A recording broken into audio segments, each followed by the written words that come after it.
আসসালামু আলাইকুম। এত বন্যার পরে, এত পানি দেওয়ার পরও যদি কারো মনে হয় যে ভারত আসলে আমাদের বন্ধু, তাইলে ভাই আপনারা আমাকে দেশে থাকার কোনো অধিকার নাই।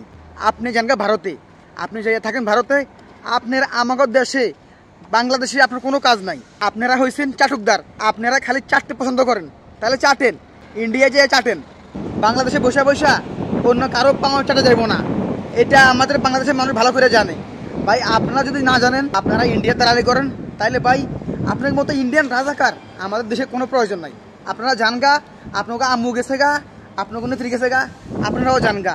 ভারতের লাস্ট অস্ত্র ছিল আমাদের বিরুদ্ধে পানি। এই পানির মাধ্যমে তারা আমাদেরকে শেষ করতে চাইছে। এই পানি দিয়া তারা আমাদেরকে মারতে চায়, এই পানি দিয়া তারা আমাদের স্বাধীনতা মুছে দিতে চায়। ইনশাআল্লাহ তারা পারবে না। আমাদের দেশে প্রায় 8টি জেলা এখন পানির নিচে, এগুলো সব আমাদের বন্ধু দেশের অবদান।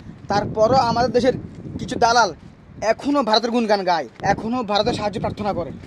তাদের প্রতি আমাদের অনেক ঘৃণা। এমন দালাল, এমন রাজাকার, এমন ভারতীয় রাজাকার আমাদের দেশে কোনো প্রয়োজন নাই।